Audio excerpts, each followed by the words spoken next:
মনে করেন আপনি একটা ট্যুর প্ল্যান করতেছেন, কোথায় যাবেন? থাইল্যান্ড, ইন্দোনেশিয়া, মালয়েশিয়া নাকি এমন একটা জায়গায় যেটা পুরো লোকালয় থেকে আলাদা, বলতে গেলে একেবারে নেটওয়ার্ক থেকে বিচ্ছিন্ন। কিন্তু মজার বিষয় হলো আপনার কাছে পর্যাপ্ত টাকা থাকলেও আপনি ওই আইল্যান্ডটায় যেতে পারবেন না, কারণ ওই আইল্যান্ডে এমন এক জাতি থাকে যাদের সাথে ছবি তোলা কিংবা কমিউনিকেট করা আইনত অপরাধ। কিন্তু এখন $10 বিলিয়ন একটা প্রজেক্ট তাদের পুরো দুনিয়া বদলে দিচ্ছে, আর ইন্ডিয়া বলছে এটা তাদের দেশের স্বার্থে। ভারতের সবচেয়ে দক্ষিণের দ্বীপপুঞ্জ আন্দামান ও নিকোবর আইল্যান্ড, 572টা দ্বীপ বঙ্গোপসাগর ও আন্দামান আইল্যান্ডের মাঝে, যেখানে বসবাস করে পৃথিবীর সবচাইতে বিচ্ছিন্ন কিছু জাতি নিকোবরী। 19টা নিকোবর আইল্যান্ড নিয়ে বসবাস করে তারা। এদের জনসংখ্যা 27,000-এর বেশি। নর্মালি কৃষিকাজ করে, মাছ ধরে, অনেকেই খ্রিস্টান ধর্ম গ্রহণ করেছে। এদের সমাজ ব্যবস্থা মাতৃতান্ত্রিক, কিন্তু এদের মধ্যে অনেকেই অ্যাডাপটিভ এবং তারা বাইরের দুনিয়ার সাথে ভালোই যোগাযোগ রাখে, কিন্তু নিজেদের পরিচয়ও ধরে রেখেছে। সম্পেনরা সম্পূর্ণ আলাদা।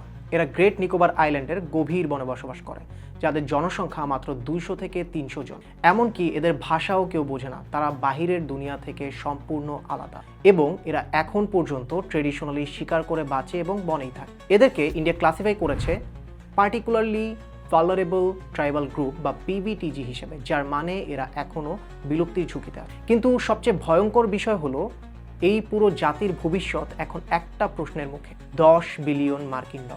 ভারত সরকার ঘোষণা করেছে দ্য গ্রেট নিকোবর আইল্যান্ডকে সম্পূর্ণরূপে বদলে দেওয়া হবে, যার নাম দেওয়া হবে ইন্ডিয়ার হংকং, আর এর বাজেট $10 বিলিয়ন। নতুন পোর্ট, এয়ারপোর্ট আর পাওয়ার প্ল্যান্ট এবং শহর সবকিছু হবে এই ছোট্ট শহরে, আর এর জনসংখ্যা বাড়বে 80 গুণ বেশি। তবে চিন্তার বিষয় হলো এই নতুন মানুষদের রিপ্লেসমেন্টে শত বছর ধরে থাকা নিকোবরী আর সম্পেনরা আইডেন্টিটি ক্রাইসিসে ভুগবে। তাদের জীবন ব্যবস্থা এবং বেঁচে থাকাও মুশকিল হয়ে যাবে, কেননা ওই দ্বীপের প্রত্যেকটা জিনিস তাদের জীবন ব্যবস্থার খাদ্যাভ্যাসের জন্য অত্যন্ত গুরুত্বপূর্ণ। এমনকি ওই অঞ্চলের সি টার্টলস তাদের খাবারের মূল উপকরণ। এবার আসি সবচেয়ে ইম্পর্টেন্ট অংশে। ভারত সরকার বলে যে এই ধরনের প্রজেক্টগুলোর ক্ষেত্রে আদিবাসীদের ফ্রি প্রায়র ইনফর্মড কনসেন্ট লাগবে।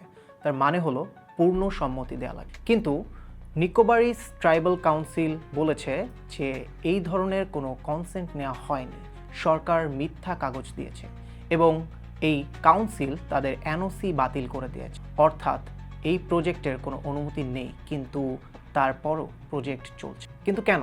এই প্রশ্ন তো লুকিয়ে আছে একটা সরু সমুদ্রের পথে, যার নাম মালাক্কা প্রণালী। এই 2.8 কিলোমিটার চওড়া মালাক্কা প্রণালী দিয়ে বিশ্বের 25% আন্তর্জাতিক বাণিজ্য হয়ে থাকে, আর চীনের 80% তেলের আমদানি হয় এই একটা সরু পথ দিয়ে, আর যেখান থেকে প্রতি বছর প্রায় $3.5 ট্রিলিয়ন পণ্যের লেনদেন হয়ে থাকে। চীনের সাবেক প্রেসিডেন্ট হু জিনতাও এই সরু পথটাকে বলেছিলেন দ্য মালাক্কা ডিলেমা। মানে চীন এই একটা সরুপথের ওপর এতটা নির্ভরশীল যে কেউ যদি এই সরুপথ বন্ধ করে দেয় তাহলে তাদের পুরো অর্থনীতি থমকে যাবে। আর এই গ্রেট নিকোবর আইল্যান্ড মালাক্কা প্রণালীর একদম মুখে এবং সিঙ্গাপুর ও কলম্বো থেকে সমদূরত্ব।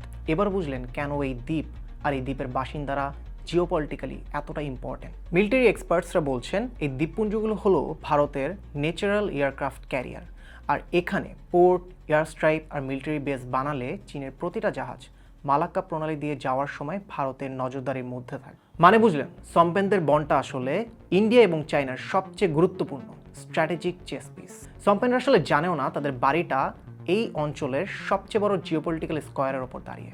তাহলে এটা কি শুধু উন্নয়নের গল্প, নাকি ছোট্ট একটা জনগোষ্ঠীকে বড় রাজনীতির শিকার বানানোর গল্প? ভূগোল ভাগ্য নির্ধারণ করে, কিন্তু এবার কার ভাগ্য নির্ধারণ করা হবে, চাইনা নাকি ভারতের? আচ্ছা, আমাদেরকে একটা ফিডব্যাক দেন তো, পরের এপিসোডগুলো কেমন চান? অল্প সময়ে অনেক তথ্য নাকি একটাই তথ্য পুরো গল্প? কমেন্টে জানান।